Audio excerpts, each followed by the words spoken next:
Mister robot Shankar அவங்க வந்து இறந்து போனதாட்டு சோஷியல் மீடியாவில் நம்ம எல்லாமே போஸ்ட் பார்த்துருப்போம். அவங்க ஏன் இறந்து போனாங்க அப்படின்னு எனக்கு தெரியாது. இருந்தாலும் ஒரு ஜென்ரல் அவேர்னஸ் வீடியோ தான் இது, ஒரு ஜென்ரல் அவேர்னஸ் வீடியோ. ஓகேவா? இதுதான் நம்முடைய லிவர். இந்த லிவரில் வந்து கொழுப்பு பாதிக்கும் போது தான் என்ன வரும்னா fatty liver, FATTY, fatty liver. சரியா? இந்த ஃபேட்டி லிவர் இருக்கும்போது பொதுவாக 5 காம்ப்ளிகேஷன்ஸ் வரும். பொதுவாக ஃபேட்டி லிவர் இருக்கக்கூடிய பேஷண்ட்ஸுக்கு. சரி, என்னெல்லாம் வரும் அப்படின்னா, ஒன்று வந்து சுகர் ஹையாக இருக்கும், இன்னொன்று ப்ரெஷர் பிபி ரொம்ப ஹையாக இருக்கும், மூணாவது கெட்ட கொலஸ்ட்ரால் ரொம்ப ஹையாக இருக்கும், இன்னொன்று உடல் பருமன் ஒபேசிட்டி, உடல் பருமன் ரொம்ப ஜாஸ்தியாக இருக்கும். அதே மாதிரி இந்த ஃபேட்டி லிவர் ரொம்ப பாதிச்சு அப்படின்னா liver failure, cirrhosis of liver அப்படின்னு சொல்லுவாங்க. இந்த மாதிரி 5 காம்ப்ளிகேஷன்ஸ் ஃபேட்டி லிவர் இருக்கக்கூடியவங்களுக்கு பொதுவாக வரும். என்னெல்லாம்? சுகர், ப்ரெஷர், கெட்ட கொலஸ்ட்ரால், உடல் பருமன், இன்னொன்று லிவர் ஃபெயிலியர். இதுதான் யூஸ்வலாக அவருடைய காம்ப்ளிகேஷன்ஸ். ரொம்ப ரேராக ஒரு காம்ப்ளிகேஷன் வரும்.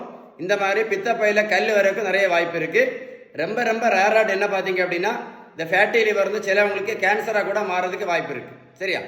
ஸோ இந்த ஃபேட்டி லிவர் எதனால் வருது அப்படின்னா பொதுவாக நிறைய காரணங்கள் இருந்தாலும் ஃபேட்டி லிவருக்கு முக்கியமான காரணம் வந்து இந்த இன்சுலின் ரெசிஸ்டன்ஸ் தான். இதை எழுதி வச்சுக்கிடுங்க. ஓகேவா? இந்த இன்சுலின் ரெசிஸ்டன்ஸ் இருக்கிறனால தான் சுகர், ப்ரெஷர், கொலஸ்ட்ரால், உடல் பருமன் இந்த மாதிரி காம்ப்ளிகேஷன்ஸ் எல்லாமே யாருக்கு வரும்? ஃபேட்டி லிவர் இருக்கக்கூடியவங்களுக்கு வரக்கூடிய காம்ப்ளிகேஷன் இன்சுலின் ரெசிஸ்டன்ஸ். இது எழுதி வச்சுக்கிடுங்க. ஓகேவா? நீங்கள் வந்து மருத்துவத்தில் எந்த புத்தகத்தை வேணாலும் எடுத்து படித்து பாருங்க. எந்த புத்தகத்தை நீங்கள் படித்து பார்த்தா கூட இந்த இன்சுலின் ரெசிஸ்டன்ஸை சரி பண்ணணும் அப்படின்னா அவங்க சொல்லக்கூடிய பெஸ்ட் ட்ரீட்மெண்ட் வந்து பேலன்ஸ்டு டயட் தான். Best treatment is balanced diet தான். Best treatment is balanced diet. அதனால ஃபேட்டி லிவர் யாருக்கு எல்லாம் இருக்கோ நீங்கள் கண்டிப்பாக ஒரு பேலன்ஸ்டு டயட் எடுத்தீங்க அப்படின்னா இந்த மாதிரி காம்ப்ளிகேஷன்ஸ் வராமல் தப்பிடலாம். என்ன மாதிரி complications? Sugar, pressure, cholesterol, cirrhosis அதாவது லிவர் ஃபெயிலியர், பித்தப்பையில கல், இந்த மாதிரி காம்ப்ளிகேஷன்ஸ் வராமல் தடுத்துடலாம். உங்களுக்கு பேலன்ஸ்டு டயட்டை பற்றி ஏதாவது இன்ஃபர்மேஷன் வேணும் அப்படின்னா கமெண்ட்ஸில் YES அப்படின்னு டைப் பண்ணி அனுப்புங்க.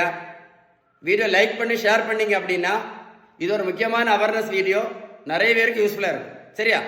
ஸோ லைக் பண்ணி ஷேர் பண்ணுங்கள். கமெண்ட்ஸில் YES டைப் பண்ணுங்கள். We'll reply. Stay tune.